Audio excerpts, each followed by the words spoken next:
Khamenei ঘনিষ্ঠ কমান্ডারকে হত্যার দাবি ইসরায়েলের। ভয়াবহ মিসাইল হামলার প্রস্তুতি ইরানের। ট্রাম্পের হুঁশিয়ারির পর শহর ছাড়ছেন তেহরানবাসী। ইরানে ভয়ঙ্কর পরিস্থিতিতে বাংলাদেশিরা তেহরান থেকে সরানোর কাজ চলছে। ব্রিফিংয়ে ভারপ্রাপ্ত পররাষ্ট্র সচিব যুদ্ধ বন্ধে বিশ্ব সম্প্রদায়কে ভূমিকা রাখার আহ্বান। অর্থ বিল ও আস্থা ভোট ছাড়া এমপিদের স্বাধীন মতামতের বিষয়ে ঐক্য। লন্ডন বৈঠক ইস্যুতে সরকারের নিরপেক্ষতা নিয়ে প্রশ্ন এনসিপি ও গণ অধিকারের। সংলাপে যায়নি জামায়াত। প্রথমবার দুর্নীতির মামলার আসামি ক্রিকেটার সাকিব আল হাসান শেয়ার কারসাজি করে বিপুল অর্থ আত্মসাতের অভিযোগ। নেওয়া হবে আইনি পদক্ষেপ, জানালেন দুদক মহাপরিচালক।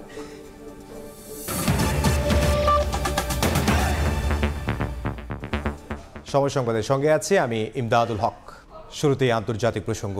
বিপজ্জনক বাঁকে ইরান ইসরায়েল সংঘাত। মঙ্গলবার ইসরায়েলের বিভিন্ন শহরে ক্ষেপণাস্ত্র হামলা চালিয়েছে ইরান। ইতিহাসের ভয়াবহ মিসাইল হামলার প্রস্তুতির কথা জানিয়েছে ইরানি গণমাধ্যম। অপরদিকে আক্রমণ অব্যাহত রেখেছে ইসরায়েলও। আইআরজিসির আরও এক কমান্ডারকে হত্যার দাবি করেছে তেল আবিব। এদিকে খামেনিকে হত্যার মধ্য দিয়েই কেবল সংঘাত শেষ হবে বলে মন্তব্য করেছেন ইসরায়েলের প্রধানমন্ত্রী বিনিয়ামিন নেতানিয়াহু। স্থানীয় সময় মঙ্গলবার সকালে তেল আবিব, জেরুজালেম, হার্জলিয়া, হাইফা সহ বিভিন্ন শহরের আকাশে দেখা যায় একাধিক ক্ষেপণাস্ত্রের ধোঁয়ার রেখা। ইসরায়েলি সেনাবাহিনী জানায়, ইরান থেকে ছোড়া ক্ষেপণাস্ত্র প্রতিহত করতেই আকাশ প্রতিরক্ষা ব্যবস্থা সক্রিয় রয়েছে। তবে গুরুত্বপূর্ণ অবকাঠামোয় কয়েকটি মিসাইল সরাসরি আঘাত হেনেছে। অন্যদিকে তেহরান সহ ইরানের বিভিন্ন শহরে হামলা অব্যাহত রেখেছে ইসরায়েলও। দেশটির রাষ্ট্রীয় টেলিভিশন ভবনেও আক্রমণ চালানো হয়। আইআরজিসির আরও এক কমান্ডারকে হত্যার দাবি করেছে তেল আবিব। আলী সাদমানি খামেনির সবচেয়ে ঘনিষ্ঠ সামরিক উপদেষ্টা হিসেবে পরিচিত। ইসরায়েলের হামলার জবাবে ইতিহাসের সবচেয়ে বড় ক্ষেপণাস্ত্র হামলার প্রস্তুতি নেওয়ার কথা জানিয়েছে ইরান। দেশটির সর্বোচ্চ ধর্মীয় নেতা খামেনিকে হত্যা করার বিষয়ে ইঙ্গিত দিয়েছেন ইসরায়েলের প্রধানমন্ত্রী বিনিয়ামিন নেতানিয়াহু। খামেনি সামাজিক যোগাযোগ মাধ্যমে প্রায় প্রতিদিনই ইসরায়েলের ধ্বংস কামনা করেছেন। সেই সব হুমকির কোনো ভিত্তি নেই। তাকে চুপ করাতে পারলে যুদ্ধ আর বাড়বে না, বরং থেমে যাবে। হামলার মুখে পরবর্তী নির্দেশ না দেয়া পর্যন্ত আকাশসীমা বন্ধ রেখেছে ইরান। প্রেসিডেন্ট মাসুদ পেজিশকিয়ান বলেছেন, ইসরায়েলের সঙ্গে যুদ্ধ পরিধি বাড়াতে চায় না তেহরান, তবে যে কোনো আক্রমণের পাল্টা জবাব দেয়া হবে। আর দেশটির পররাষ্ট্রমন্ত্রী ইসরায়েলকে থামানোর আহ্বান জানিয়েছেন। মালিহা সুহরওয়ার্দী, সময় সংবাদ। ইরান ইসরায়েল চলমান সংঘাতের মধ্যে তেহরানের বাসিন্দাদের শহর ছাড়ার হুঁশিয়ারি দিয়েছেন মার্কিন প্রেসিডেন্ট ডোনাল্ড ট্রাম্প। এরপর থেকেই শহর ছাড়তে মরিয়া রাজধানীবাসী। রাস্তাঘাটে বেড়েছে যানজট, তবে ভোগান্তি বাড়লেও শহর ছাড়তে পেরে খুশি বাসিন্দারা। ৩ ঘন্টার দূরত্ব পাড়ি দিতে সময় লাগছে ১৪ ঘন্টারও বেশি। তবুও উদ্বেগ, শঙ্কা আর জীবন বাঁচানোর ক্ষীণ আশা বুকে নিয়ে তেহরান ছাড়তে মরিয়া হয়ে উঠেছেন বাসিন্দারা। মধ্যপ্রাচ্যের দেশটিতে নজিরবিহীন হামলা চালানোর মধ্যেই তেহরানের বাসিন্দাদের শহরের একটি অংশ খালি করতে বলেন ইসরায়েলি প্রধানমন্ত্রী বিনিয়ামিন নেতানিয়াহু। পরে সোমবার সামাজিক যোগাযোগ মাধ্যম ট্রুথ সোশ্যালের এক পোস্টে রাতারাতি গোটা তেহরান খালি করার হুঁশিয়ারি দেন মার্কিন প্রেসিডেন্ট ডোনাল্ড ট্রাম্প। আবারও বলেন, পরমাণু চুক্তির স্বাক্ষর না করার মূল্য দিতে হবে তেহরানকে। হুঁশিয়ারি আসার পর থেকেই রাজধানীর রাস্তাঘাটে যাত্রীচাপ সামলানো দুঃসাধ্য হয়ে পড়েছে। যানজটে নাজেহাল হলেও রাজধানী ছাড়তে পেরে নিজেদের ভাগ্যবান ভাবছেন ইরানিরা। তবে এই ভাগ্যবানদের খাতায় এখনও সবাই নাম লেখাতে পারেননি। ইরানের রাজধানীতে বসবাস করেন অন্তত ১ কোটি মানুষ। রাতারাতি তাদের অন্য জায়গায় সরে যাওয়া কিছুটা অসম্ভবই বটে। এ অবস্থায় দুশ্চিন্তায় রাত দিন কাটাচ্ছেন কয়েক লক্ষ মানুষ। প্রতি মুহূর্তে জীবন নিয়ে শঙ্কা হয়ে উঠেছে তাদের সঙ্গী। ব্রিটিশ গণমাধ্যম বিবিসি জানায়, ইরানি চ্যাট গ্রুপগুলো রূপ নিয়েছে রাজনৈতিক আলোচনার জায়গায়। কোথায় কোথায় হামলা হচ্ছে তা জানানোর প্ল্যাটফর্মও হয়ে উঠেছে সেগুলো। সাদিয়া তাসনিম, সময় সংবাদ। ইরানে অবস্থানরত প্রবাসী বাংলাদেশি সহ দূতাবাসে কর্মরতরা ভয়ঙ্কর পরিস্থিতিতে আছেন। তাদের নিরাপদে সরিয়ে নিতে পররাষ্ট্র মন্ত্রণালয় কাজ করছে। বিকেলে মন্ত্রণালয়ে ব্রিফিংয়ে কথা জানান ভারপ্রাপ্ত পররাষ্ট্র সচিব। ইরানের বিশেষ করে তেহরানে যেমন যায় বাংলাদেশিরা আছে, তারা সহ আমাদের তেহরানে বাংলাদেশ দূতাবাসে যারা কর্মকর্তা এবং কর্মচারী আছেন পরিবার সহ, তারা একটি অত্যন্ত ভয়ঙ্কর হুমকির মুখে পড়েছেন। 100 জনের মতো বাংলাদেশি যারা আমাদের সাথে যোগাযোগ করেছে, তেহরানে আছে, তাদেরকে সহ আমাদের দূতাবাসে যত পরিবার আছে তাদেরকে নিরাপদ স্থানে সরিয়ে নেওয়ার জন্য সকল ব্যবস্থা সম্পন্ন করব। বাংলাদেশের অপরিশোধিত জ্বালানি তেল ও এলএনজির অর্ধেকই আসে সংযুক্ত আরব আমিরাত এবং কাতার থেকে। দুই দেশেরই জ্বালানি বাণিজ্যের একমাত্র রুট হরমুজ প্রণালী। গুরুত্বপূর্ণ এই জলপথ বন্ধ হলে জ্বালানি ঘাটতিতে পড়ার আশঙ্কা বাংলাদেশে রয়েছে। আন্তর্জাতিক বাজারে জ্বালানির দাম বাড়লেও এখনও দেশে বাড়ানোর চিন্তা নেই জানালেন অর্থ উপদেষ্টা। বললেন, হরমুজ প্রণালী বন্ধের হুমকিতে প্রভাব পড়ার শঙ্কা রয়েছে। ইরান ইসরায়েল পাল্টাপাল্টি হামলার প্রেক্ষাপটে যে কোনো মুহূর্তে বন্ধ হতে পারে বিশ্বের অন্যতম ব্যস্ত জলপথ হরমুজ প্রণালী। 34 কিলোমিটারের দীর্ঘ এই জলপথ চিন্তা বাড়াচ্ছে বাংলাদেশেরও। আরপিজিসিএল এর তথ্য বলছে 2018 সাল থেকে এ পর্যন্ত 487 কার্গো এলএনজি আমদানি করেছে বাংলাদেশ। এর মধ্যে 267 কার্গো কাতার এবং ওমান থেকে এসেছে 122 কার্গো, অর্থাৎ চাহিদার 80% মেটাচ্ছে এই দুই দেশ। চলতি অর্থ বছরেও 56 কার্গো এলএনজির মধ্যে 31 কার্গো। হরমুজ প্রণালী বন্ধ হলে বাংলাদেশকে জ্বালানি সরবরাহ করতে পারবে না কাতার। জাহাজ কোম্পানিগুলো যারা কাজ করে তারা নিশ্চয়ই এগুলো নিয়ে হয়তো চিন্তা ভাবনা করবে যে তারা অন্য বিকল্প কি ব্যবস্থা করা যায়, but to best of my knowledge এখন এই মুহূর্তে সেই ব্যবস্থাটা কিন্তু নাই।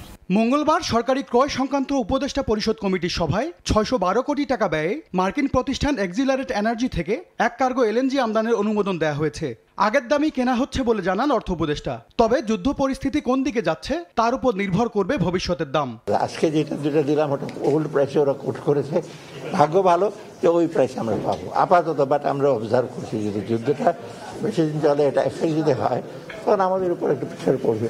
বিপিসির তথ্য বলছে সংযুক্ত আরব আমিরাত এবং সৌদি আরব থেকে বছরে প্রায় 14 লাখ টন অপরিশোধিত তেল আমদানি হয়। বিকল্প পথে চাহিদার অর্ধেক জ্বালানি মিলতে পারে। আমাদের গ্যাসের নিজস্ব এখন উৎপাদন দিয়ে আমাদের দেশ চলে না। এর বাইরেও এই হরমুজ প্রণালী বন্ধ হয়ে গেলে আমাদের এক্সপোর্টে এখন প্রায় 35-40% আমরা ম্যানমেড ফাইবার ইউজ করি। এই কাপড়গুলোর দামও বেড়ে যাবে। পরিস্থিতি পর্যবেক্ষণে রেখে জ্বালানির বিকল্প উৎস খোঁজার তাগিদ দিলেন এই অর্থনীতিবিদ। মার্কিন যুক্তরাষ্ট্র বা কানাডা যদি হয় তাহলে সেক্ষেত্রে তারাও তো আমাদেরকে একেবারে তাৎক্ষণিকভাবে গ্যাস দেওয়ার জন্য প্রস্তুত নয়। দক্ষিণ এশিয়ার যে দেশগুলো কাতার থেকে এই এলএনজি আমদানি করে, তো তাদের সঙ্গে একটা আলাপ আলোচনা বাড়ানো দরকার। বিকল্প পথ দিয়ে আমরা যাতে দ্রুততার সঙ্গে এবং অনবরতভাবে আসলে গ্যাসটা আমদানি করতে পারি। বিশ্বে প্রতিদিন ব্যবহৃত মোট তেলের প্রায় 20% পরিবহন করা হয় হরমুজ প্রণালী দিয়ে। গুরুত্বপূর্ণ এই জলপথ দিয়ে পরিবাহিত জ্বালানি তেলের প্রায় 70%-এরই ভোক্তা দক্ষিণ এশিয়া। MS আরেফিন, সময় সংবাদ, ঢাকা। অর্থ বিল ও আস্থা ভোট ছাড়া সব বিষয়ে এমপিরা জাতীয় সংসদে স্বাধীনভাবে মত দিতে পারবেন। জাতীয় ঐকমত্য কমিশনের সঙ্গে সংলাপে এ বিষয়ে একমত হয়েছে রাজনৈতিক দলগুলো। বিএনপির স্থায়ী কমিটির সদস্য সালাউদ্দিন আহমদ জানিয়েছেন, সংসদে নারী আসন 100টি রাখার বিষয়ে সবাই একমত, তবে কোন প্রক্রিয়ায় হবে তা নিয়ে আলোচনা চলছে। এদিকে লন্ডনে তারেক ইউনুস বৈঠক ইস্যুতে সরকারের নিরপেক্ষতা নিয়ে প্রশ্ন তুলেছেন এনসিপি ও গণ অধিকার পরিষদের নেতারা। যেসব সংস্কার সুপারিশ নিয়ে আলোচনা শেষ হয়নি সেসব বিষয় নিয়ে রাজনৈতিক দলগুলোর সঙ্গে আবারও সংলাপে বসেছে জাতীয় ঐকমত্য কমিশন। মঙ্গলবার ফরেন সার্ভিস একাডেমিতে আলোচনায় যোগ দেন BNP, NCP, CPB, Basad, Khelafat Majlis সহ প্রায় 30টি দলের রাজনীতিকরা। তবে দেখা যায়নি জামায়াতে ইসলামের কোনো নেতাকে। আলোচনার অগ্রগতি প্রসঙ্গে বিএনপির স্থায়ী কমিটির সদস্য সালাউদ্দিন আহমেদ জানান, আস্থা ভোট ও অর্থ বিল ছাড়া সংসদ সদস্যরা সব বিষয়ে জাতীয় সংসদে স্বাধীনভাবে মতামত দিতে পারবেন, এমন সিদ্ধান্তে পৌঁছেছে সব দল। আস্থা ভোট এবং অর্থ বিল এই দুইটা বিষয় বাদে 70 অনুচ্ছেদে সংসদ সদস্যরা স্বাধীনভাবে ভোট প্রদান করতে পারবেন, দলের বিপক্ষেও। এদিকে প্রধান উপদেষ্টা ও ঐকমত্য কমিশনের কার্যক্রম বিএনপির দিকে ঝুঁকে যাওয়ার অভিযোগ করে জাতীয় ঐকমত্য কমিশনের নিরপেক্ষতা নিয়ে প্রশ্ন তুলেছে এনসিপি ও গণ অধিকার পরিষদ। 70 অনুচ্ছেদের অর্থ বিল, আস্থা ভোট ছাড়াও সংসদের স্থায়ী কমিটির পদ নিয়ে ঐকমত্যে পৌঁছানোর কথা জানায় অন্যান্য দল। বৈঠক শুরুর আগে সকালে সূচনা বক্তব্যে কমিশনের সহসভাপতি অধ্যাপক আলী রিয়াজ বলেন, আগামী মাসে জুলাই সনদ ঘোষণায় সংকল্পবদ্ধ ঐকমত্য কমিশন। দলগুলোর সঙ্গে সংবিধান সংশোধনের মতো গুরুত্বপূর্ণ ইস্যুতে ঐকমত্যে পৌঁছাতে আগামী 3 কর্মদিবস সকাল সন্ধ্যা বৈঠক করার কথা জানায় কমিশন। ধ্রুব ব্যানার্জি, সময় সংবাদ, ঢাকা। এই মুহূর্তে ফরেন সার্ভিস একাডেমিতে আছেন সহকর্মী নাজবুস সালেহী, সরাসরি যাচ্ছি তার কাছে।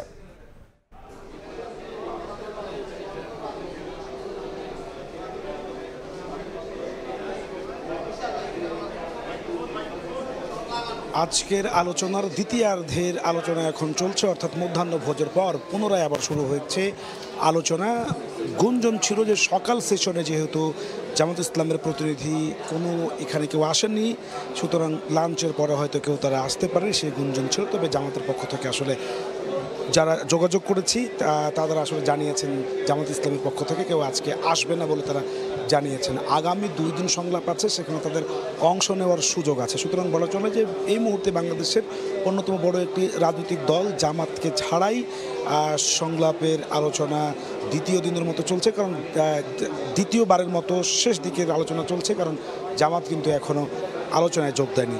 সকালে শুরু হওয়ার পর থেকে দুপুরের মধ্যাহ্ন ভোজের বিরতি পর্যন্ত যে বিষয়গুলো নিয়ে আলোচনা হয়েছে তা হচ্ছে 3টি বিষয়। সেই 3টি বিষয়ে মোটামুটিভাবে সকল রাজনৈতিক দল এখানে ঐক্যমত্য পোষণ করেছেন বলে বিএনপির স্থায়ী কমিটির সদস্য সালাউদ্দিন আহমেদ সহ বাকিরাও কিন্তু এসে গণমাধ্যম কর্মীদেরকে আসলে সেটি জানিয়েছেন। সেটা হচ্ছে কি যে সংবিধানের ৭০ অনুচ্ছেদ, সেটি সেখানে যে আস্থা ভোট এবং হচ্ছে যে অর্থ বিল, এ দুটি ব্যাপার ছাড়া সংসদের সদস্যরা যে কোনো বিষয়ে তারা স্বাধীন মতামত প্রকাশ করতে পারবেন। শুধুমাত্র এ দুটো বিষয়ে হচ্ছে তারা তাদের যে দলীয় যে মনোভাব তাদেরকে আসলে সেটি আসলে পালন করতে হবে, অর্থাৎ অর্থ বিল এবং হচ্ছে যে ওই ব্যাপারটাতে তারা শুধুমাত্র নিজেদের মতামতটা দিতে পারছেন না। এছাড়াও নারীদের ব্যাপারে বলা হয়েছে যে 100 আসন নারীদেরকে তারা রাখতে চান, 100 জন নারীকে সংসদে তারা নিতে চান পার্লামেন্টারিয়ান হিসেবে, কিন্তু সেই 100 জন আসলে কোন প্রক্রিয়ায় সংসদে আসবে সেই বিষয়ে এখনও আলোচনা চলছে। অর্থাৎ এরা কি সরাসরি ভোটে নির্বাচিত হয়ে আসবেন, নাকি এরা যে স্থানীয় সরকারের যে নির্বাচন, যে ওয়ার্ড কাউন্সিলর ব্যাপারে যেভাবে আমরা দেখি যে 3টি আসন মিলে 1 জন নারী সদস্য, সেরকম হিসেবে তারা আসলে নির্বাচিত হয়ে আসবেন নাকি কি হবে সেটি নিয়ে আলোচনা চলছে। পাশাপাশি আপনি জানেন যে সংসদের যে সংসদীয় স্থায়ী কমিটি রয়েছে, সেই স্থায়ী কমিটিগুলো কিভাবে সেই সংসদীয় স্থায়ী কমিটির সদস্যগুলো ফিল আপ করা হবে সেই বিষয়ে আলোচনা হয়েছে। সেখানে তারা ঐক্যমতে পৌঁছেছে যে বিরোধী দল থেকেও আসতে পারবে, সংসদীয় যে আসন সেই আসনের সমানুপাতিকের ভিত্তিতে সংসদীয় স্থায়ী কমিটির সভাপতির পদগুলো এবং সেখানে যে সদস্যগুলো সেই জায়গাটি আসলে নিশ্চিত হবে। এখন সংসদের উচ্চকক্ষ, নিম্নকক্ষ, বিচারপতি নিয়োগ এবং হচ্ছে নারী আসন সংক্রান্ত যে জটিলতা রয়েছে, যে বিষয়ে এখনও ঐক্যমত্যে পৌঁছাতে পারেনি রাজনৈতিক দলগুলো, সেগুলো নিয়ে আলোচনা চলছে। এরপরে কমিশনের পক্ষ থেকে সহসভাপতি আনুষ্ঠানিকভাবে আজকে জানাবেন যে কী বিষয়ে ঐক্যমত্য পোষণ করলেন রাজনৈতিক দলগুলো আর কী বিষয়ে আসলে ঐক্যমত্য এখনও পৌঁছাতে পারেনি। সেজন্য আসলে টানা 2 দিন আরও এই সংলাপ চলবে বলে তিনি আসলে আমাদেরকে জানিয়েছেন। এই ছিল আমার কাছে সর্বশেষ। ফরেন সার্ভিস একাডেমি থেকে সহকর্মী নাজবুস সালেহী। লন্ডনের বৈঠক জাতির জন্য ইতিবাচক, তাই অহেতুক বিতর্ক তৈরি না করার আহ্বান বিএনপির স্থায়ী কমিটির সদস্য আমির খসরু মাহমুদ চৌধুরীর। জাতির স্বার্থে সবাইকে ঐক্যবদ্ধ থেকে ধৈর্য ধরার আহ্বানও জানিয়েছেন তিনি।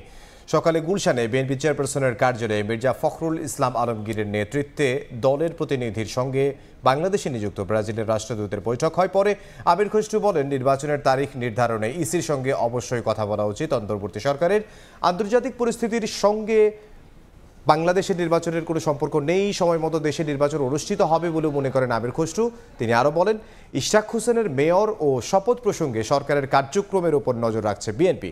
কৃষিখাত সহ নানা বিষয়ে বাংলাদেশকে সহযোগিতা করতে ব্রাজিল আগ্রহী, তাই তারা সহযোগিতা বাস্তবায়নে বাংলাদেশে নির্বাচিত সরকার দেখতে চান বলেও জানান আমির খসরু মাহমুদ চৌধুরী।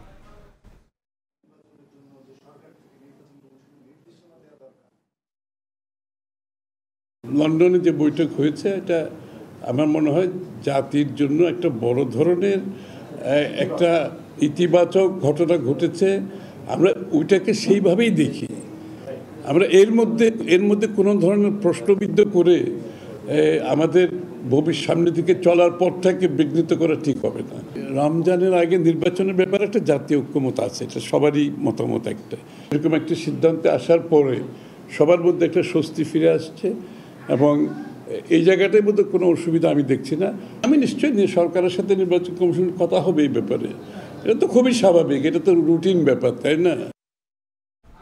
যাত্রা শুরু হলো জুলাই হত্যাযজ্ঞের বিচারে গঠিত দ্বিতীয় ট্রাইব্যুনালের।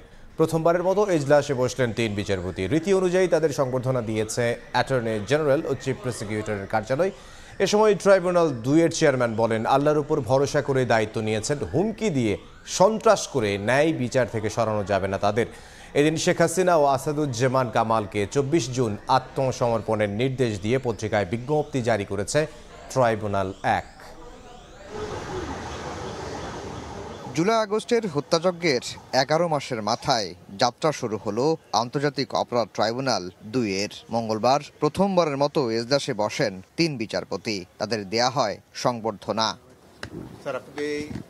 সংবর্ধনায় অ্যাটর্নি জেনারেল বলেন, বিচারের প্রত্যাশা যেমন রয়েছে তেমনি বিচারের মান নিয়ে যেন কেউ প্রশ্ন তুলতে না পারে তা নিশ্চিত করতে হবে। সমস্ত রকম অন্যায়, অত্যাচার, অবিচারের বিরুদ্ধে ন্যায় বিচারের যেমন প্রত্যাশা, অ্যাট দি সেম টাইম এই ন্যায় বিচার প্রতিষ্ঠায় কোনো প্রশ্নবোধক চিহ্ন যাতে না থাকে, আন্তর্জাতিক মানদণ্ডে যাতে ন্যায় বিচারটা করা হয় সেটাও নিশ্চিত করা। চিফ প্রসিকিউটর সংবর্ধনায় বলেন, বাংলাদেশে আর কখনো যেন অন্ধকার সময় ফিরে না আসে। সে কারণে গত 16 বছরে ঘটে যাওয়া সব অপরাধের ন্যায় বিচার নিশ্চিত করতে হবে। জুলাই বিপ্লবের মাধ্যমে বাংলাদেশ এই অন্ধকার সময় থেকে বেরিয়ে এসেছে। এখন আগামীতে যাতে কখনো আর এইরকম অন্ধকার সময় ফিরে না আসে, যে সময়ে মানুষ রাস্তায় চলতে গিয়ে আতঙ্কে থাকবে না যে হঠাৎ করে পেছন থেকে কখনো একটা নম্বর প্লেট বিহীন একটা মাইক্রোবাস এসে তাকে তুলে নিয়ে যাবে। এই আতঙ্ক থেকে জাতিকে যদি উদ্ধার করতে হয় তাহলে পেছনে ঘটে যাওয়া সবগুলো অপরাধের ন্যায় বিচার নিশ্চিত করতে হবে। সংবর্ধনায় ট্রাইব্যুনাল 2-এর চেয়ারম্যান বলেন, ফ্যাসিস্ট গ্রুপ আক্রমণ করার চেষ্টা করছে। তিনি বলেন, আল্লাহর উপর ভরসা করেই দায়িত্ব নিয়েছেন, হুমকি দিয়ে সন্ত্রাস করে ন্যায় বিচার থেকে সরানো যাবে না তাদের। সন্ত্রাস তৈরি করে অথবা ভয়ভীতি দেখিয়ে এই ন্যায় বিচারকে বন্ধ করা যাবে না। তারা কেবলমাত্র আইন এবং আল্লাহ তাআলার প্রতি আস্থাশীল, সুতরাং তাদেরকে এই রাস্তার থেকে ভয়ভীতি দিকে কখনোই সরানো যাবে না, সেই অঙ্গীকার তারা ব্যক্ত করে। এদিকে জুলাই আগস্টের মানবতাবিরোধী অপরাধের মামলায় শেখ হাসিনা ও আসাদুজ্জামান খান কামালকে 24 জুন আত্মসমর্পণের নির্দেশ দিয়ে পত্রিকায় বিজ্ঞপ্তি জারি করেছেন ট্রাইব্যুনাল। বিজ্ঞপ্তিতে বলা হয়েছে, ওই দিন হাজির না হলে তাদের অনুপস্থিতিতেই বিচার কাজ সম্পূর্ণ করা হবে। আফজার হোসেন, সময় সংবাদ, ঢাকা। আমরা আবারও একটু ফরেন সার্ভিস একাডেমিতে যাব। সেখানে জাতীয় ঐকমত্য কমিশনের সংলাপ নিয়ে ব্রিফ করছে প্রধান উপদেষ্টা প্রেস সচিব শফিকুল আলম। আমি তো বললাম যে আগামীকাল আমরা আশা করছি যে জামাত ইসলামী আগামীকাল জয়েন করবে, তাদের সাথে আমাদের কথা হয়েছে। আজকে তারা অ্যাবসেন্ট কেন, কোনো কারণ? না, একটা একদিন অ্যাবসেন্ট হতেই পারে, বাট কালকে থেকে তারা খুব ভালোভাবে থাকবে। আমরা সোফার জানি না, বাট আমরা যেটা আশা করছি যে কালকে তারা জয়েন করবে।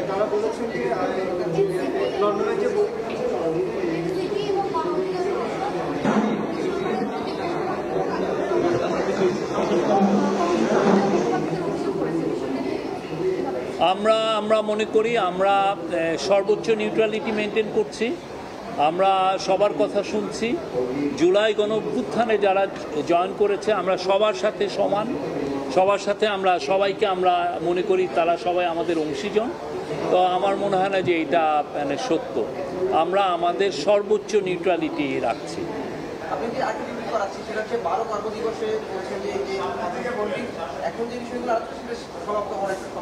আমরা আশা করছি এটা একটা খুবই ক্রুশিয়াল পর্ব।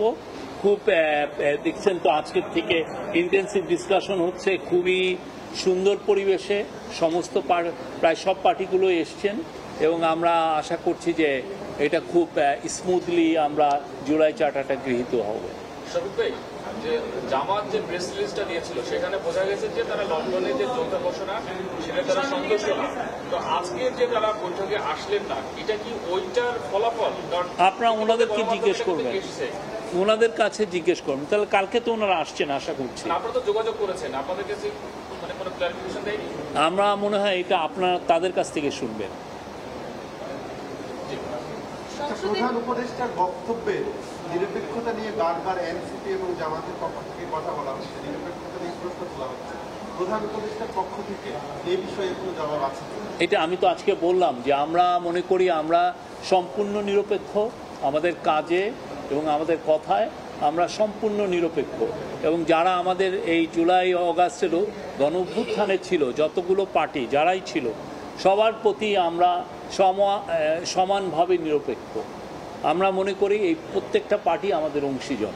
জামাত আজকে দাবি করেছে যে যেমনটা উনি জিজ্ঞেস করছেন যে লন্ডনে সফর হওয়ার পর বৈঠকে যৌথ ঘোষণার মাধ্যমে তাদেরকে ইগনোর করা হয়েছে, প্রতিবাদ স্বরূপ তারা আজকে বৈঠকে যোগ দিচ্ছেন না। সেই বিষয়টা আপনাদের না, আমাদের এরকম কিছু আমরা জানি না। আপনারা তাদের সাথে আরো একটু জেনে নেবেন, আপনার তারও সাথে একটু ভালোভাবে কথা বলবেন। আমরা মনে করছি কালকে, তাহলে তো কালকে ওনারা আসছেন, তুই আশা করছি।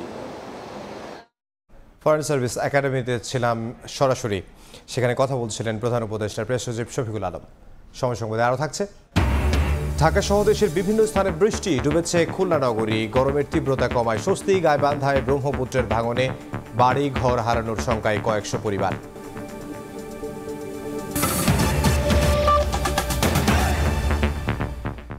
ঢাকা দক্ষিণ সিটির প্রশাসনিক কার্যক্রম দীর্ঘদিন ধরে বন্ধ থাকায় চরম ভোগান্তিতে পড়েছেন সিটির বাসিন্দারা। উপদেষ্টা আসিফ মাহমুদের বিরুদ্ধে ব্যক্তিগত স্বার্থে শপথ না পড়ানোর অভিযোগ করেছেন ইশরাক হোসেন। আনুষ্ঠানিকভাবে শপথ গ্রহণের আগে মেয়রের দায়িত্ব নেবেন না বলে জানান তিনি। রাজীব শেখ মুন্সিগঞ্জের বিক্রমপুর থেকে এসেছেন ঢাকা দক্ষিণ সিটি কর্পোরেশনের নগর ভবনে তার ভাগ্নের জন্ম নিবন্ধনে বাবার নাম সংশোধন করতে। ঢাকা দক্ষিণ সিটির কার্যক্রম বন্ধ থাকায় পড়েছেন বিপাকে। কাজ না হলেও ফিরতে হচ্ছে বাড়িতে। কাজকর্ম বন্ধ আছে, অফিসিয়াল হয়রানিমূলক। অবশ্যই যদি অফিসটা খোলা থাকতো অবশ্যই সেবাটা পাইতাম।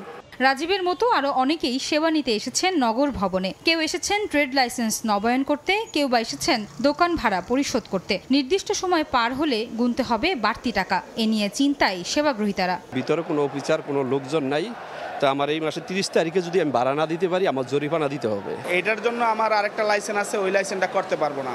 যদি এটা না করতে পারি ওটার সাথে আবার জরিমানা হবে। আবার এখানেও জরিমানা নেয় কিনা তাও তো বলতে পারতেছি না। এদিকে টানা অবস্থান কর্মসূচির অংশ হিসেবে মঙ্গলবার সকালে প্রতীকী অবস্থান কর্মসূচি পালন করেন ইশরাক হোসেনের সমর্থকরা। এই আন্দোলনের ফলে নগরবাসীর কোনো দুর্ভোগ হচ্ছে না বলে আমরা মনে করি। যারা এই মেয়র নিয়ে ষড়যন্ত্র করেছে এবং এই জনতার মেয়র ইশরাকের হাতে ক্ষমতা বুঝিয়ে না দেওয়া পর্যন্ত আমরা আমাদের আন্দোলন চলছে। আমাদের ইশরাক সাহেবকে যে পর্যন্ত শপথ পাঠ বাক্য না করাবে ততদিন পর্যন্ত আমরা এই নগর ভবনে আন্দোলন চালিয়ে যাব। সমর্থকদের এ কর্মসূচিতে এসে বিএনপি নেতা ইশরাক হোসেন বলেন, আনুষ্ঠানিক প্রক্রিয়ায় শপথ গ্রহণ না করা পর্যন্ত মেয়রের দায়িত্ব পালন করবেন না। স্থানীয় সরকার উপদেষ্টার বিরুদ্ধে দুর্নীতির অভিযোগ তুলে বলেন, রাজনৈতিক ও আর্থিকভাবে লাভবান হচ্ছেন আসিফ মাহমুদ, সজীব ভুঁইয়া। শপথ গ্রহণ অনুষ্ঠান না হওয়া পর্যন্ত অফিসিয়ালি আমি মেয়রের দায়িত্ব নিতে পারছি না। দুর্নীতি দমন কমিশনকে আহ্বান জানাতে চাই, আপনারা এখানে আসুন। এসে এখানে যতদিন এই আসিফ মাহমুদ সজীব ভুঁইয়া অফিস করেছে, কি কি দুর্নীতি করে গিয়েছে তার সমস্ত কিছু আপনারা তদন্ত করুন। দক্ষিণ সিটির প্রশাসনিক কার্যক্রম বন্ধ দীর্ঘদিন ধরে, তাই অনতিবিলম্বে সমস্যার সুরাহা করে নগর ভবনে সেবা চালুর দাবি জনসাধারণের। আয়েশা সিদ্দিক সামিয়া, সময় সংবাদ, ঢাকা। সরকারি চাকরি সংশোধন অধ্যাদেশ বাতিলের দাবিতে আজও আন্দোলন করছেন কর্মকর্তা কর্মচারীরা। অধ্যাদেশ বাতিল না হলে নতুন কর্মসূচি দেওয়ার ঘোষণা দিয়েছেন তারা। সকালে সচিবালয়ের বিভিন্ন দফতর থেকে মিছিল নিয়ে জনপ্রশাসন মন্ত্রণালয়ের নতুন ভবনের সামনে সমবেত হন কর্মকর্তা কর্মচারীরা। এ সময় ঘণ্টাব্যাপী বিক্ষোভ করেন তারা। দাবি আদায় না হওয়া পর্যন্ত আন্দোলন চালিয়ে যাওয়ার ঘোষণা দেন কর্মকর্তা কর্মচারী ঐক্য ফোরামের নেতারা। গত 25 মে সরকারি চাকরি সংশোধন অধ্যাদেশ জারির পর থেকে এটি বাতিলের দাবিতে বিক্ষোভ, কর্মবিরতি সহ নানা কর্মসূচি পালন করছেন আন্দোলনকারীরা।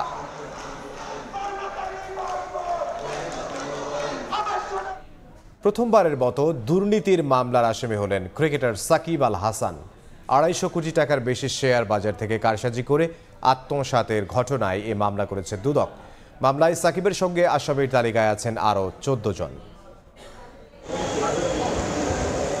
একসময়ের বিশ্বসেরা অলরাউন্ডার সাকিব আল হাসান ছিলেন দুদকের দুর্নীতি বিরোধী শুভেচ্ছা দূত। সময়ের ব্যবধানে এখন দুদকের মামলার আসামি তিনি।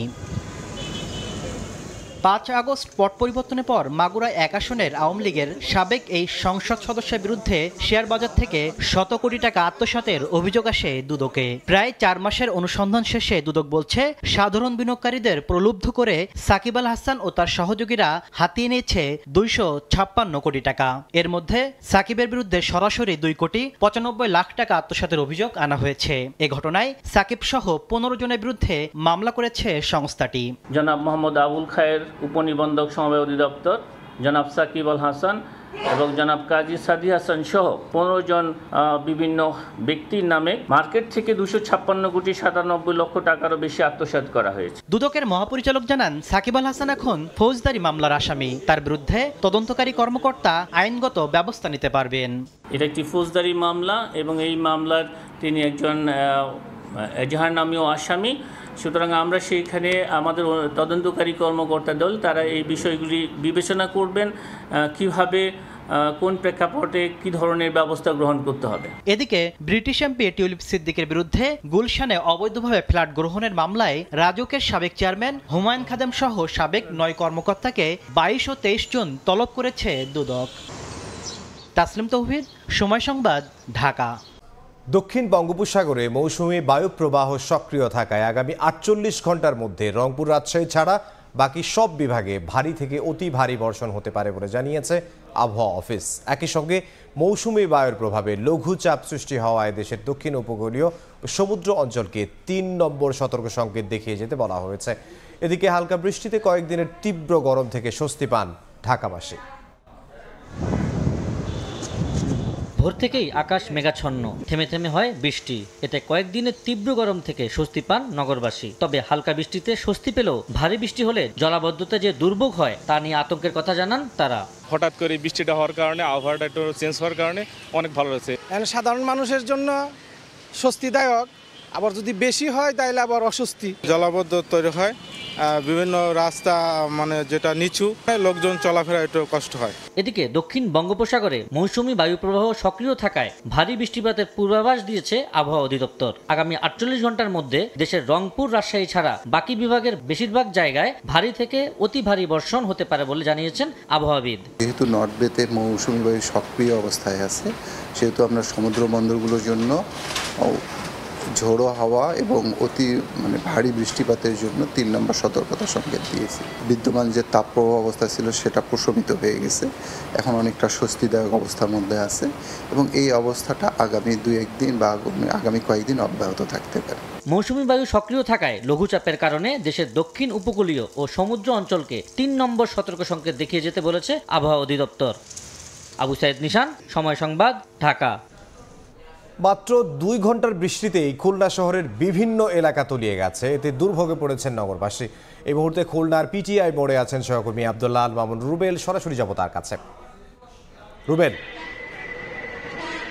ভোরে মাত্র 2 ঘন্টার বৃষ্টিতে খুলনা শহরে যে জলাবদ্ধতা সৃষ্টি হয়েছিল, নগরীর বিভিন্ন এলাকা যে পানিতে তলিয়ে গিয়েছিল, সেসব পানি কিন্তু এখনো অনেক এলাকায় নামেনি। যদিও কোনো কোনো এলাকা নামতে শুরু করেছে, তবে অনেক এলাকা সড়কগুলো কিন্তু এখনো পানির নিচে রয়েছে।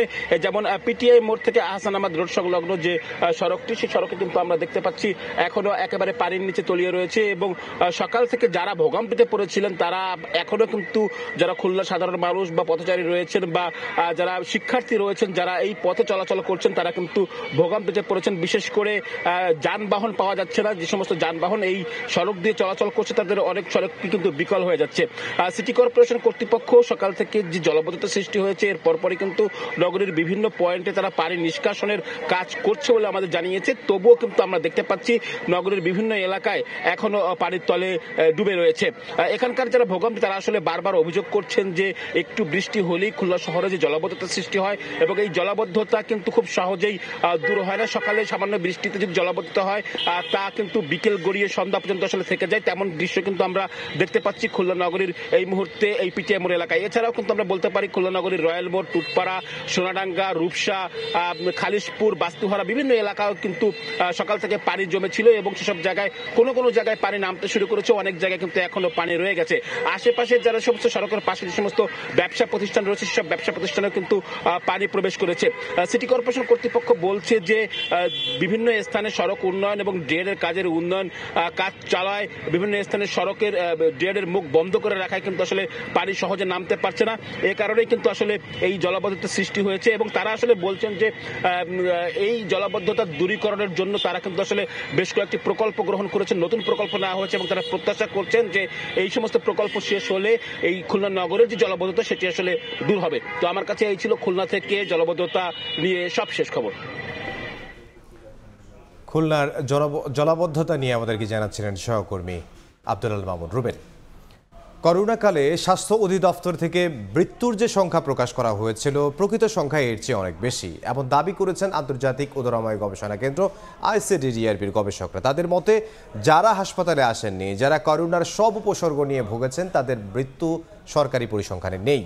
সীতাকুণ্ড এবং ঢাকা উত্তর সিটি কর্পোরেশন এলাকায় আলাদা দুটি গবেষণা করেন তারা। এছাড়াও চিকিৎসা ও জনস্বাস্থ্য সাময়িকী ল্যান্সেটে উল্লেখ করা হয় করোনাকালে 2020 ও 21 সালে দেশে বাড়তি 4,13,000 মানুষের মৃত্যু হয়। এর কোনো তথ্যই লিপিবদ্ধ হয়নি। মনির হোসাইন জানাচ্ছেন বিস্তারিত। 2020 সালের 18 মার্চ মহামারী করোনা ভাইরাসে প্রথম মৃত্যু দেখে দেশ। এরপর দিন বাড়ার সঙ্গে সঙ্গে লাফিয়ে বাড়তে থাকে মৃত্যুর সংখ্যা। প্রতিনিয়ত চলতে থাকে মৃত্যুর সঙ্গে বেঁচে থাকার লড়াইও। বছর 5 পরে এসে আবারও চোখ রাঙাচ্ছে করোনা। স্বাস্থ্য অধিদপ্তরের তথ্য অনুযায়ী চলতি বছর করোনায় দেশে মৃত্যু হয় 4 জনের। সব মিলিয়ে 15 জুন পর্যন্ত করোনায় আক্রান্ত হয়ে মারা গেছেন 29,503 জন। এর আগে করোনায় মৃত্যু শূন্য ছিল 2024 সাল। 2023 সালে মারা যান 37 জন এবং 2022 সালে মারা যান 1,368 জন। করোনায় মোট মৃত্যু হওয়া বাকি 28,094 জনের মৃত্যু হয় 2020-21 সালে। করোনাকালীন স্বাস্থ্য অধিদপ্তরের এমন পরিসংখ্যান বাস্তবে ছিল ভিন্ন। সে সময়ে মৃত্যুর যে সংখ্যা বলা হয়েছে তার চেয়ে অনেক বেশি মৃত্যু হয়েছে বলে দাবি আন্তর্জাতিক উদরময় গবেষণা কেন্দ্র বাংলাদেশ আইসিডিডিআরবি এর গবেষকদের। করোনার সময় মৃত্যুর সংখ্যা নিয়ে চট্টগ্রামের সীতাকুণ্ড ও ঢাকা উত্তর সিটি কর্পোরেশন এলাকায় আলাদা দুটি গবেষণা হয়। তাদের মতে সরকারি হিসাবে আছে শুধু হাসপাতালে মৃত্যুর তথ্য। যারা হাসপাতালে আসেননি, যারা করোনার উপসর্গ নিয়ে ভুগেছেন তাদের মৃত্যুর তথ্য সরকারি পরিসংখ্যানে নেই। এছাড়া 2022 সালের 10 মার্চ বাড়তি মৃত্যুর অনুমিত সংখ্যা প্রকাশ করে চিকিৎসা ও জনস্বাস্থ্য সাময়িকী ল্যান্সেটে উল্লেখ করা হয় করোনাকালে 2020 ও 21 সালে বাংলাদেশে বাড়তি 4,13,000 মানুষের মৃত্যু হয়েছে। কোভিডের সময় বিশেষ করে 2020 সালে অনেক অতিরিক্ত মৃত্যু হয়েছে, যেটা প্রত্যক্ষভাবে কোভিডের জন্য, আবার একই সাথে পরোক্ষভাবে কোভিডকালীন কিছু মৃত্যু হন যে করোনায় ভুগছেন কিন্তু কোনো কারণে করোনার ডায়াগনোসিস হয় নাই, এই কারণে সেই মৃত্যুটা হয়তো সরকারি নথি এবং তথ্যে আসে নাই। বাস্তবের এমন চিত্র আর স্বাস্থ্য অধিদপ্তরের পরিসংখ্যান। তবে কি করোনায় মৃত্যুর তথ্য গোপন করেছিল তৎকালীন সরকার? এমন প্রশ্নে আইসিডিডিআরবি এর এই গবেষক বলছেন অতীতে করোনাকালীন সব মৃত্যুর তথ্য সংরক্ষণ করা হয়নি। বর্তমানেও শুধু করোনায় আক্রান্ত মৃত্যুর সংখ্যা বিবেচনা না করে অন্যান্য মৃত্যুর তথ্য পর্যালোচনার পরামর্শ তার। এই ব্যাপারে কিছু জানি না যে সরকার আসলে তাদের পক্ষ থেকে তথ্য কমিয়েছিল কিনা বা বাড়িয়েছিল কিনা বা গোপন করেছিল কিনা, বাট আমরা যেটা জানি সেটা হচ্ছে যে সরকার তার মতো করে 29,000 রিপোর্ট করেছে। আমরা এটাও জানি যে সেই সময় আরও অনেক মানুষের কোভিড হয়েছে, যেটা নিয়ে সেই সময় সরকার যতটুকু গুরুত্ব দেওয়া উচিত ছিল ততটুকু গুরুত্ব দেয় নাই। করোনাকালে মৃত্যু নিয়ে সীতাকুণ্ডে করা গবেষণাটি 2024 সালে জার্নাল অব গ্লোবাল হেলথে প্রকাশিত হয়। আর ঢাকা উত্তর সিটি কর্পোরেশনের মৃত্যু নিয়ে গবেষণাটি প্রকাশ হয় চলতি বছর। মনির হোসাইন, সময় সংবাদ, ঢাকা। বরগুনায় কোনোভাবেই নিয়ন্ত্রণে আসছে না ডেঙ্গি আক্রান্ত রোগীর সংখ্যা, বাড়ছে মৃত্যু। জেলায় আজ আনসার সদস্য সহ 2 জন ডেঙ্গিতে আক্রান্ত হয়ে মারা গেছেন, আর নতুন করে আক্রান্ত হয়েছেন আরও 82 জন। ইতোমধ্যে সেখানে ডেঙ্গি আক্রান্তের সংখ্যা বাড়ার কারণ অনুসন্ধানে কাজ শুরু করেছে আইইডিসিআর। রুবেল হোসেনের ছবিতে সাইফুল মিরাজের রিপোর্ট। এডিস মশার তাণ্ডবে বিপর্যস্ত বরগুনার বাসিন্দারা। প্রতিদিন বেড়েই চলছে ডেঙ্গু আক্রান্ত রোগীর সংখ্যা। মঙ্গলবার 24 ঘন্টার ব্যবধানে জেলায় ডেঙ্গুতে আক্রান্ত হয়ে আরও 2 জনের মৃত্যু হয়েছে। এ নিয়ে জেলায় মোট মৃত্যুর সংখ্যা দাঁড়িয়েছে 19-এ, আর নতুন করে আক্রান্ত হয়েছেন 82 জন। মোট আক্রান্তের সংখ্যা 1985, যা দেশের মোট আক্রান্তের 60%-এরও বেশি। বর্তমানে 250 শয্যা বিশিষ্ট বরগুনা জেনারেল হাসপাতালে ডেঙ্গুতে আক্রান্ত হয়ে চিকিৎসাধীন 215 জন রোগী। শরীরে দুর্বলতা আছে এবং হালকা একটু জ্বর আছে, মাথা ব্যথা করে, মাঝে মাঝে একটু দুর্বলতা কাজ করে, হাঁটতে পারি না। খালি জ্বর আর মাথায় যন্ত্রণা, কামড়ানি দিয়ে কমছে, বুকে ব্যথা হয় মাঝে মাঝে, পাও ঝিনঝিন করে, শরীর ঘামাইতেছে। এদিকে জেলায় অস্বাভাবিকভাবে ডেঙ্গু আক্রান্তের কারণ অনুসন্ধানে কাজ শুরু করেছে IEDCR এর প্রতিনিধি দল। ডাবের খোসায়, টবের মধ্যে কিংবা টায়ারের মধ্যে, বাসাবাড়িতে যে পানি আমরা বৃষ্টির পানি এখানে রিজার্ভ করার একটা প্রবণতা মনে হয় আছে, এই যে পানিগুলো জমা রাখা হয়, এই পরিষ্কার পানিটাতেই হচ্ছে ডেঙ্গুর মশা বিস্তার লাভ করে। যদি জমা পানি থাকে সেখানে আমাদের এডিস মশার যে বংশ বিস্তার হয়, এটা আপনারা সবাই জানেন। তো আমরা সে কোথায় কোথায় এগুলা জমা হচ্ছে, আমরা এগুলা ইনভেস্টিগেশন করতে এসেছি মূলত। ইতিমধ্যে বরগুনাকে ডেঙ্গুর হটস্পট ঘোষণা করেছে স্বাস্থ্য মন্ত্রণালয়। সাইফুল মিরাজ, সময় সংবাদ, বরগুনা। সময় সংবাদে আরও থাকছে। ফিল্মি স্টাইলে মোটরসাইকেলে এসে মাইক্রোবাসের গতিরোধ, যশোরে অস্ত্রের মুখে নগদ এজেন্টের 55 লাখ টাকা ছিনতাই, জড়িতদের ধরতে অভিযানে পুলিশ।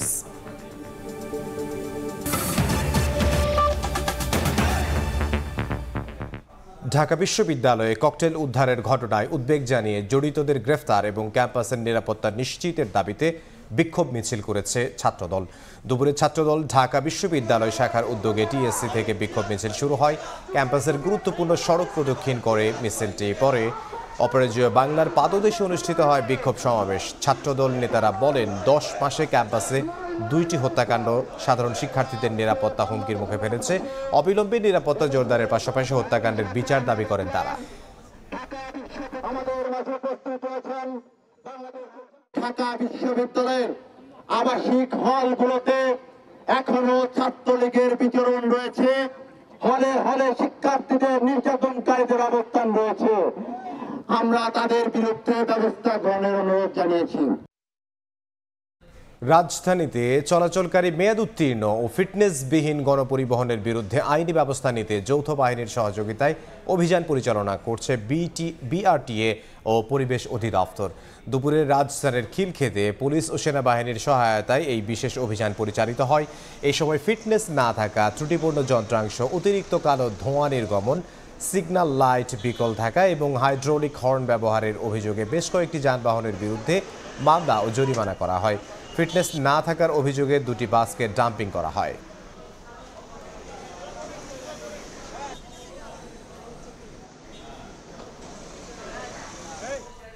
যশোরে দিনে দুপুরে মোবাইল ব্যাংকিং প্রতিষ্ঠান নগদের 55 লাখ টাকা ছিনতাই করেছে দুর্বৃত্তরা। সকালে সদর উপজেলা থেকে 55 লাখ টাকা নিয়ে প্রাইভেট কারে করে মনিরামপুরের অফিসে যাচ্ছিলেন অ্যাকাউন্ট অফিসার কাজী মমিনুর ইসলাম ও যশোর শাখার ম্যানেজার রবিউল ইসলাম। কুয়াদা জামতলা এলাকায় মোটরসাইকেলে আসা 4 আরোহী তাদের গতিরোধ করে। গাড়ির জানালা ভেঙে অস্ত্রের মুখে টাকার ব্যাগ ছিনিয়ে পালিয়ে যায় দুর্বৃত্তরা। পরে 999-এ কল পেয়ে পুলিশ ঘটনাস্থল পরিদর্শন করে। জড়িতদের ধরতে তদন্ত চলছে বলে জানিয়েছে পুলিশ। বাংলাদেশ ভ্রমণে নেই ইলেকট্রনিক বা ই-ভিসা ব্যবস্থা। এতে বিমানবন্দরে ইমিগ্রেশন জটিলতার শঙ্কায় অনেক বিদেশি পর্যটক আগ্রহী হন না বাংলাদেশ ভ্রমণে। বিদেশি পর্যটক বাড়াতে দ্রুতই সরকারকে ই-ভিসা চালুর সিদ্ধান্ত নিতে হবে, এমনটাই মনে করেন অংশীজনরা। প্রাথমিকভাবে কয়েকটি দেশকে অনুমোদনের পরামর্শ দিয়েছেন তারা। পর্যটন বোর্ড ও সিভিল অ্যাভিয়েশন জানিয়েছে, 3য় টার্মিনালকে কেন্দ্র করে এই ব্যবস্থা নিয়ে আলোচনা চলছে। কাজল আব্দুল্লাহ রিপোর্ট।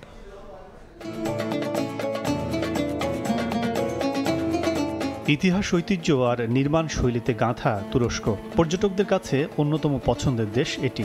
যুক্তরাষ্ট্র, যুক্তরাজ্য, কানাডা সেনজেন ভিসা থাকলেই যে কোনো পর্যটককে আবেদন করার স্বল্প সময়েই ইলেকট্রনিক ভিসা দিয়ে থাকে ইউরেশিয়ার এই দেশটি। বিপরীতে শস্য শ্যামলা চিরসবুজের দেশ বাংলাদেশ। রয়েছে দীর্ঘ সমুদ্র সৈকত, বৈচিত্র্যময় নান্দনিক সংস্কৃতি, যা বিশ্বের প্রকৃতিপ্রেমী পর্যটকদের কাছে আকর্ষণের জায়গা হলেও বাংলাদেশে প্রবেশে প্রধান বাধা ই ভিসা সিস্টেম না থাকা। বর্তমানে বিদেশি পর্যটকদের জন্য চালু রয়েছে অন অ্যারাইভাল ভিসা, যা একজন পর্যটকের প্রবেশ নিশ্চয়তা দেয় না। তাই জটিলতা এড়াতে ইচ্ছে থাকলেও অনেক বিদেশি পর্যটক বাংলাদেশ বিমুখ বলে জানান ট্যুর অপারেটর ও এয়ারলাইন্সগুলো। ভিসাটা নিতে এম্বাসিতে যাওয়া, একটা দীর্ঘসূত্রিতা, ভিসা ফি জমা দেওয়ার একটা হ্যাসেল, সবকিছু মিলে কিন্তু অনেকে ইন্টারেস্টটাও ফিল করে না। থার্ড টার্মিনাল অ্যাক্টিভ হওয়ার আগে যদি এটা ফাইনালাইজ করা হয়, আমি বলবো যে এটা বাংলাদেশে বিদেশি টুরিস্টদের আগমনের হারটা বেড়ে যাবে। বিশেষজ্ঞরা বলছেন ই ভিসার জন্য প্রাথমিকভাবে সুযোগ দেওয়া যেতে পারে কয়েকটি দেশকে। বাংলাদেশে যদি বিদেশি পর্যটক আরো বাড়ানোর পরিকল্পনা থাকে, ই ভিসার কোনোই বিকল্প নাই। ডিসিশন নিতে গেলে আমার যেটা দরকার ডাটা, যে দেশ থেকে আমার টুরিস্ট বেশি আসছে তাদেরকে আমি দেখা যাচ্ছে ই ভিসা ইজিলি অ্যালাউ করতে পারি। অবস্থার উত্তরণে ই ভিসার বিষয়ে প্রস্তাবনা দেয়া ও সমন্বিত আলোচনার কথা জানিয়েছে পর্যটন বোর্ড ও সিভিল এভিয়েশন কর্তৃপক্ষ। ইলেকট্রনিক ভিসার জন্য বলছি এবং স্বরাষ্ট্র মন্ত্রণালয় এই বিষয় নিয়ে কাজ করছে। আমরা আশা করি এটি হবে। আমরা চেষ্টা করছি যাতে এই জিনিসটাতে আমরা অ্যাড্রেস করতে পারি, তাহলে কিন্তু আমাদের জন্য ভালো হবে। তথ্য বলছে দেশে প্রতি বছর বিদেশি নাগরিক ভ্রমণ করেন প্রায় 6 লাখ। বিমানবন্দরে নেমে তাদের অন অ্যারাইভাল ভিসার আওতায় ইমিগ্রেশনে নানা তথ্য প্রদান ও অনুমতির জন্য অপেক্ষা করতে হয় কয়েক ঘন্টা, যা নেতিবাচক ইমেজ তৈরি করছে বাংলাদেশের পর্যটনে। কাজল আব্দুল্লাহ, সময় সংবাদ, ঢাকা। কাতার থেকে বছরে 40 থেকে 50টি কার্গোর মাধ্যমে এলএনজি আমদানি করে বাংলাদেশ। চুক্তি অনুযায়ী ওমান থেকেও এলএনজি বাহী কার্গো আসে, কিন্তু ইরান হরমুজ প্রণালী বন্ধের হুমকি দেয়ায় বাংলাদেশেও জ্বালানি তেল ও এলএনজি সরবরাহে বিঘ্ন ঘটার শঙ্কা দেখা দিয়েছে। শেখাউত্তিপুর ক্যামেরায় বিস্তারিত জানাচ্ছেন কমল দে।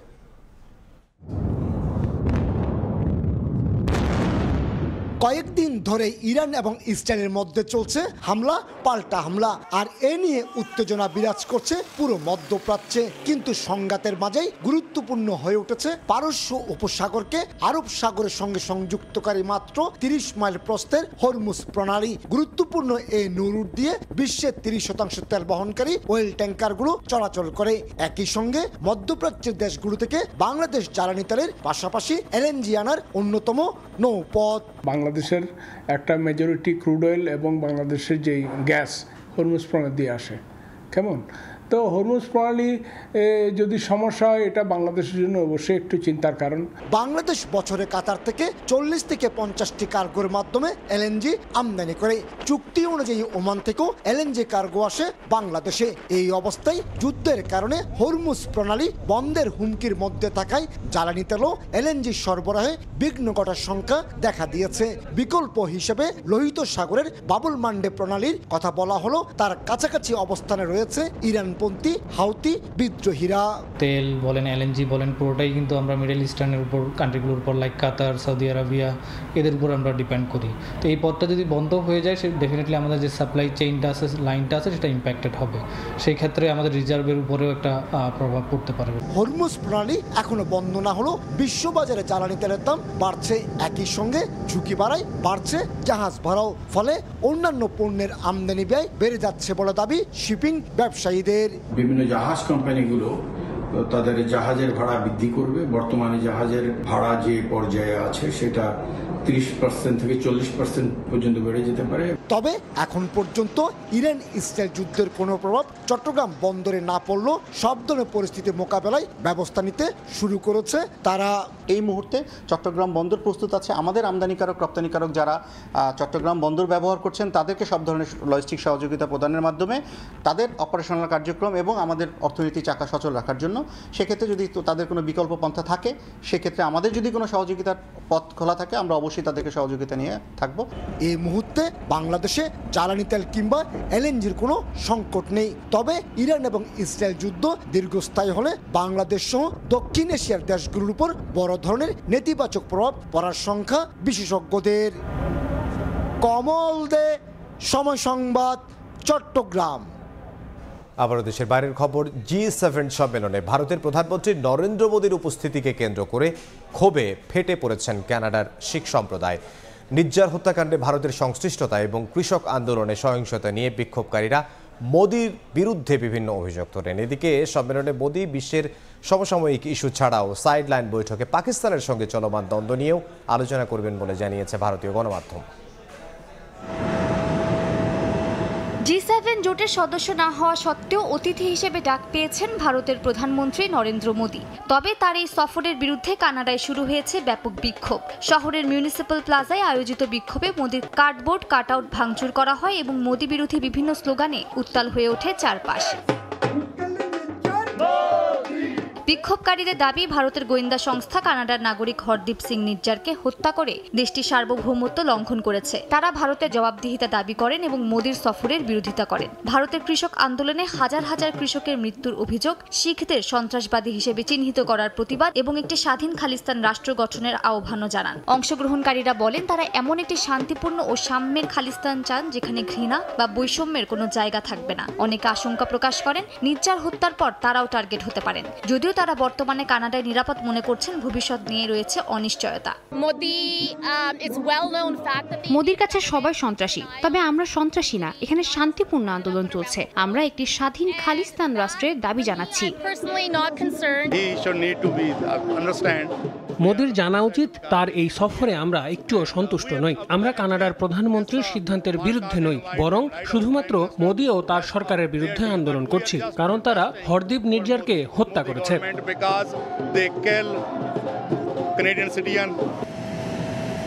ভারত সরকার নিজ্জার হত্যায় জড়িত থাকার অভিযোগ অস্বীকার করলেও কানাডায় শিখদের ওপর নজরদারি ও হুমকির অভিযোগ ঘিরে দুই দেশের কূটনৈতিক সম্পর্ক এখনও টানাপোড়েনের মধ্যে রয়েছে। G7 সম্মেলনে ভারতকে আমন্ত্রণ জানানো কানাডার নতুন প্রধানমন্ত্রী মার্ক কার্নির জন্য একটি গুরুত্বপূর্ণ কূটনৈতিক পদক্ষেপ।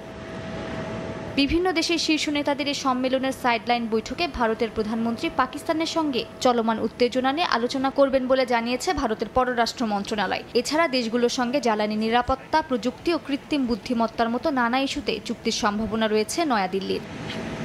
মালিহা সুহরওয়ার্দী, সময় সংবাদ।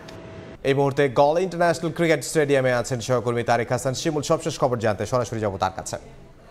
শিমুল, টেস্ট চ্যাম্পিয়নশিপের নতুন যে সাইকেল শুরু হয়েছে, সেই নতুন সাইকেলের দুটি সেঞ্চুরি কিন্তু বাংলাদেশ দলের নাজমুল হোসেন শান্ত এবং কি মুশফিকুর রহিম, এরই মধ্যে কিন্তু দুইজনই সেঞ্চুরি তুলে নিয়েছেন। সকালের যেই ধাক্কাটা, সেই ধাক্কা কিন্তু দুই অভিজ্ঞ ব্যাটসম্যান দারুণভাবে সামাল দিয়েছেন এবং কি দ্বিতীয় এবং কি তৃতীয় সেশন, এই দুটি সেশনে এখন পর্যন্ত কোনো ধরনের উইকেট তো হারায়নি বাংলাদেশ। একই সাথে রান কিন্তু তুলেছে 3.3-এর উপরে যে একটি গড় রয়েছে, সেই 3-এর উপরে স্ট্রাইক রেটে কিন্তু বাংলাদেশ রান তুলেছে, যেটি আসলে ইতিবাচকই বলতে হবে। শুরুর ধাক্কা সামলে এভাবে আসলে রান তোলা, যদি দুই ব্যাটসম্যানের কথা বলি, শান্ত এবং কি মুশফিকুর রহিমের, এই দুইজনের উপরই মূল ভরসাটা ছিল এবং মূল দায়িত্বটার কথাও বলতে হয়। কারণ শান্ত গতকালকে বলেছিলেন প্রি ম্যাচ প্রেস কনফারেন্সে নতুনভাবে শুরু করতে চান, নতুন সাইকেলে কিন্তু সেই আভাসটা দিয়েছেন এবং কি তিনি প্রমাণ দিয়েছেন তিনি এই সংস্করণে কেন তাকে অধিনায়কত্ব দেওয়া হয়েছে, কেন তার উপর আস্থা রাখা হয়েছে টিমের পক্ষ থেকে। এবং পাশাপাশি মুশফিকুর রহিমের কথা বলি, যদি এই গোটা ইনিংসটাই মুশফিক কিন্তু বলা চলে যে কোনো ধরনের শ্রীলঙ্কান বোলারদের খুব একটা সুযোগ দেননি। একই কথা বলতে হয় শান্তর ক্ষেত্রেও, কোনো নতুন জীবন পাওয়া কিংবা কোনো ধরনের সুযোগ কিন্তু প্রতিপক্ষ বোলারদেরকে দেয়নি। যদিও স্পিন ভালোই ধরছে এই উইকেটে, গলের উইকেটের যেমন চরিত্রটা হয় যে প্রথম একদিন দুই দিন ব্যাটারদের পক্ষে কথা বলে এবং পরদিন থেকে তৃতীয় চতুর্থ দিন থেকে কিন্তু স্পিন ট্র্যাকে পরিণত হয়। সেই জায়গা থেকে বাংলাদেশের জন্য যে দারুণ সুযোগটা এসেছে, টস জেতা এবং কি শুরুতে ব্যাটিং করে বড় একটা স্কোর যদি বাংলাদেশ দাঁড় করাতে পারে, সেই পথেই কিন্তু নিশ্চয়ই আছে বাংলাদেশের। এরই মধ্যে প্রায় 300-র কাছাকাছি একটি স্কোর বাংলাদেশের এরই মধ্যে হয়ে গেছে। সেই জায়গা থেকে আজকের দিনটা যেভাবে দুজন দায়িত্বশীল ব্যাটিং করে শেষ করে এবং কি আগামী দিনের যদি একটা প্রথম সেশন কিংবা দ্বিতীয় সেশন পর্যন্ত বাংলাদেশ ব্যাট করতে পারে, সেক্ষেত্রে বাংলাদেশের রানটা কিন্তু 450 কিংবা 500-550 পর্যন্ত হওয়ার সম্ভাবনা রয়েছে। এবং এই যে জুটিটা করেছে, এখন দায়িত্ব থাকবে পরবর্তী ব্যাটসম্যান যারা থাকবেন বা তারাই যতক্ষণ মাঠে থাকবেন রানটাকে আসলে অ্যাক্সেলারেট করেন। এত গল টেস্টের এই ছিল সবশেষ খবর আমার কাছ থেকে। শ্রীলঙ্কা থেকে তারেক হাসান শিমুল। এ পর্যায়ে শীর্ষ সংবাদ জানিয়ে দিচ্ছে আরও একবার। ইরানে ভয়ঙ্কর পরিস্থিতিতে বাংলাদেশিরা তেহরান থেকে সরানোর কাজ চলছে। ব্রিফিংয়ে ভারপ্রাপ্ত পররাষ্ট্র সচিব যুদ্ধ বন্ধে বিশ্ব সম্প্রদায়কে ভূমিকা রাখার আহ্বান। এবং অর্থ বিল ও আস্থা ভোট ছাড়া এমপিদের স্বাধীন মতামতের বিষয়ে ঐক্য। লন্ডন বৈঠক ইস্যুতে সরকারের নিরপেক্ষতা নিয়ে প্রশ্ন। এনসিপি ও গণ অধিকারের সংলাপে যায়নি জামায়াত।